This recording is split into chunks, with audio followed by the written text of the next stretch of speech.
Morning Show. Dave Priest and Liz Calloway. It's Wednesday morning. Okay. Yes, okay. Somebody had to do it. Might as well be me.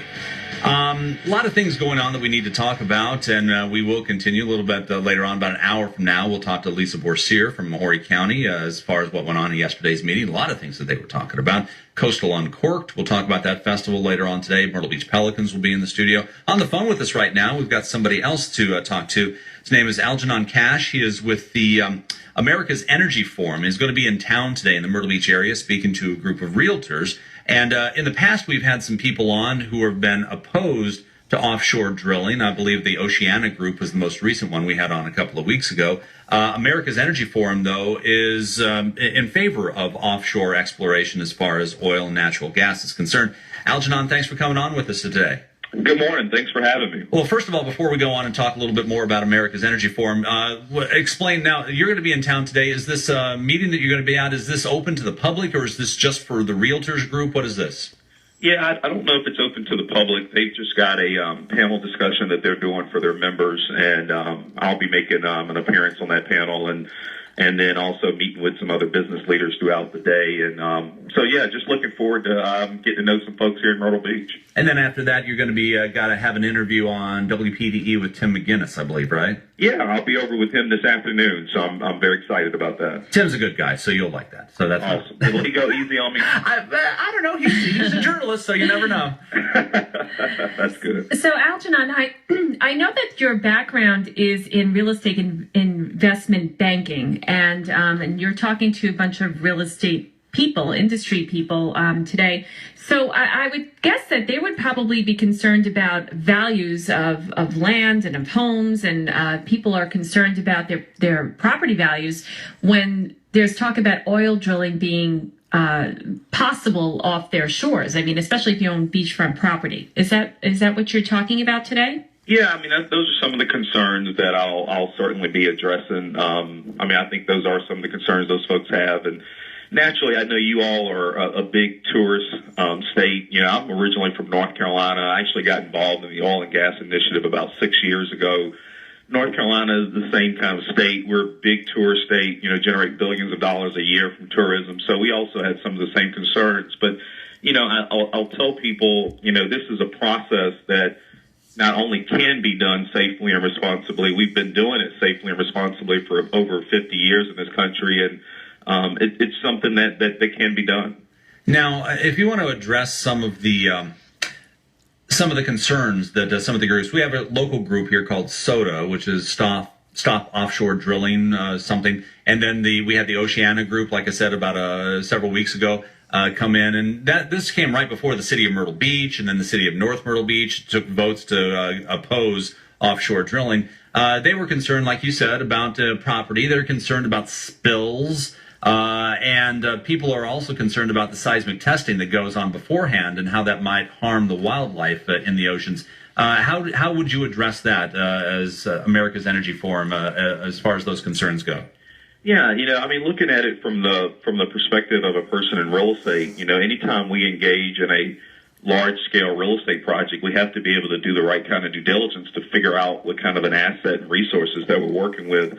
That essentially is what seismic surveying is. I mean, it's just getting a feel for what's out there, how much resource may be out there, and how would you actually go about exploring for it. You know, there are no documented cases where this process has harmed any kind of sea mammals, and I know that's sort of a talking point that my friends in the environmental community often like to use.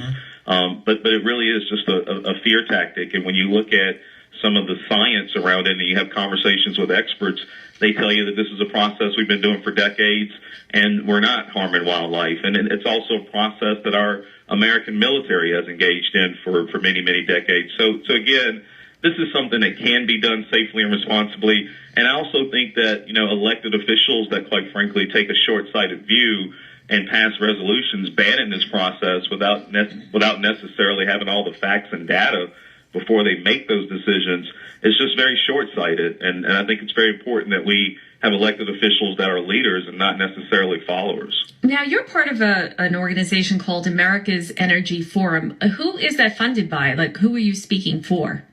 Yeah, I mean, we're obviously speaking on behalf of the industry. I don't think there's it's not hidden by any stretch of the imagination. You go to our website, and we're obviously supported by the American Petroleum Institute, which is the largest trade organization in the country when it comes to oil and gas. And it's a partnership that we're very proud of. I mean, this is a trade organization that's been working with the industry for 80 or 90 years, helping to set standards and helping companies to do things the right kind of way. So yeah, they are supportive of our organization. Now, your particular task with that group is to explain how offshore drilling could be good for minority communities. And can you explain that part of it?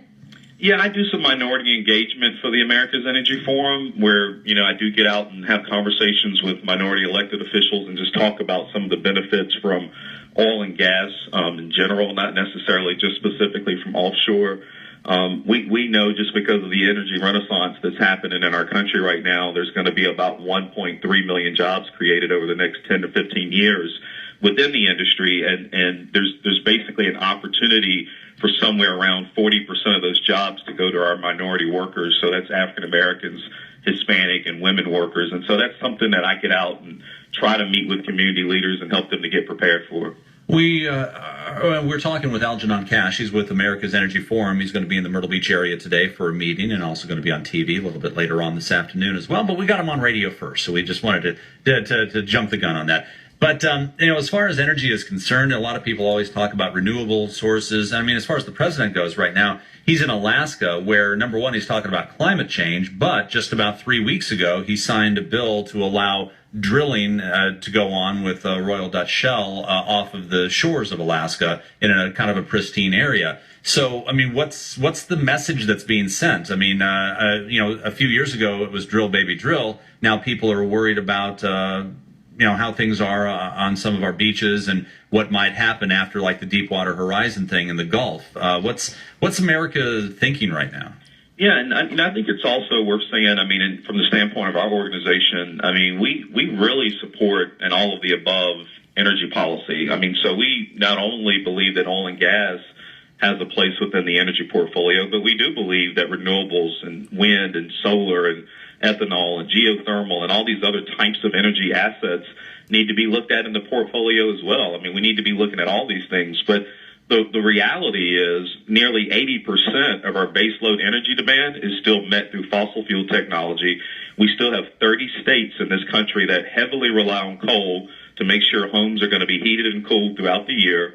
And only 3% of our baseload energy demand is met through solar. And so we still have a long way to go before we can really make that transition, but we're making great strides. I mean, our CO2 emissions in this country are the lowest they've ever been since 1994.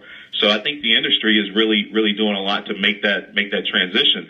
In terms of the administration and the president, you say, what's the message coming out of Washington? It's the same message that's always coming out of Washington. It's entirely garbled, and it doesn't make a lot of sense.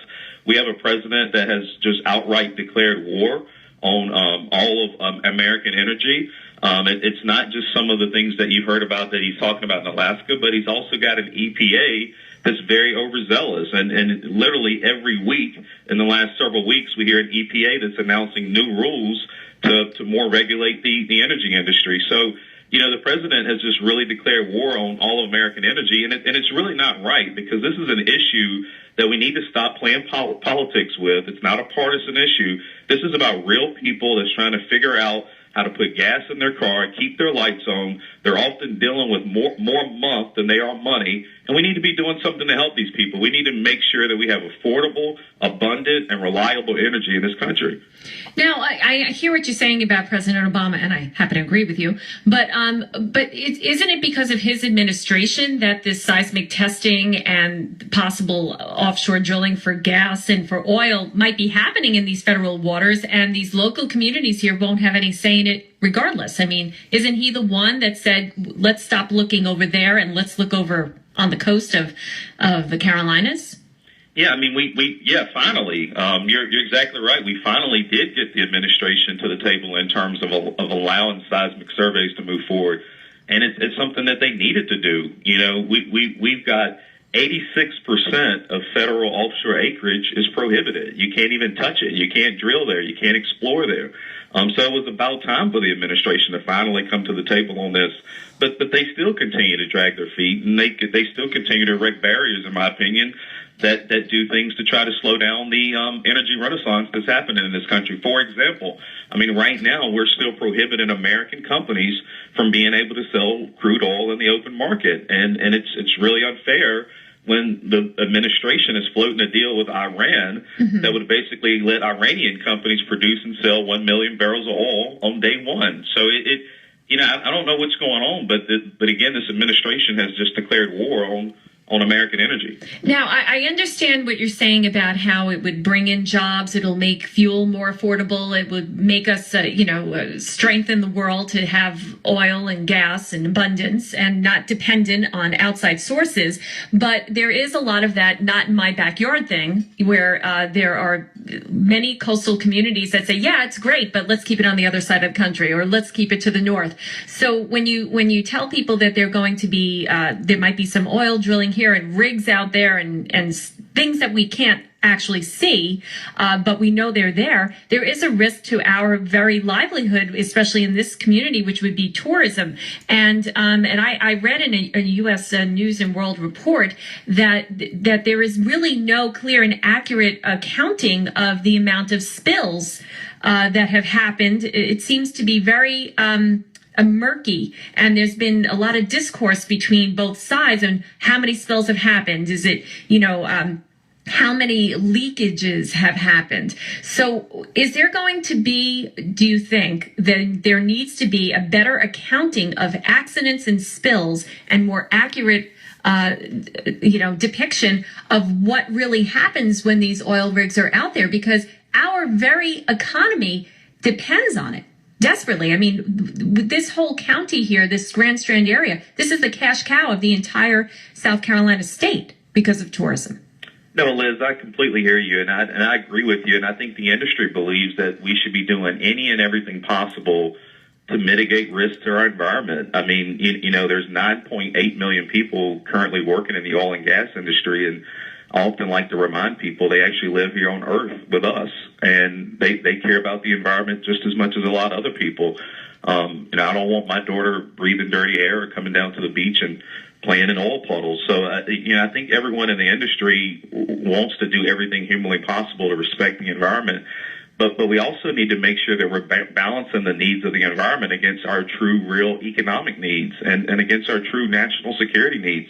I mean, we must have access to affordable and abundant and reliable energy in this country in order to continue to compete. And we have to do that at the same time while making sure that we don't wreck the environment. And I actually don't believe it's an either-or question. I don't believe it's a choice between a pristine environment and a healthy economy and great energy and national security. I actually believe that in this country, we've been doing some phenomenal things over the last couple hundred years. I think we're incredibly smart in this country, and I think we can actually have both. And it pains me that my friends in the environmental community try to scare people into believing that we can't.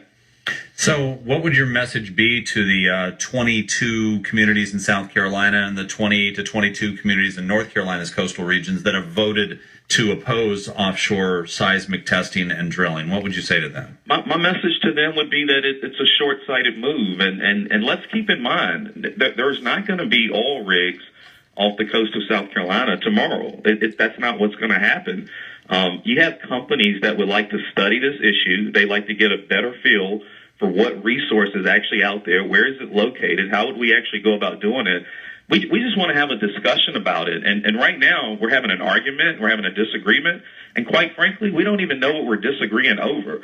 We haven't done any kind of testing or research. We haven't done the kind of surveys we need to do to figure out what the disagreement is about. So let's get the due diligence done. Then we can come back to the table and fight some more. But my message to those communities would be, make sure your leaders really have they have vision, and make sure your leaders are not being followers of these environmental groups that are basically coming into your community and trying to scare people. Let's have an honest discussion. Let's do the research and let's look at this from a logical paradigm. Algernon Cash with America's Energy Forum. Appreciate your time this morning. Thanks for the insights. And enjoy your stay here on the Grand Strand today. I'm looking forward to it. Thank y'all for the time. Not a problem. Thanks so much. Appreciate it. It's coming up on 7:20 on Hot Talk 99.5, Hot Talk Morning Show, along with Dave and Liz. Let's see what we got now as far as more of your local news, your Hot Talk headlines. Murder suspect Sydney Moore has been granted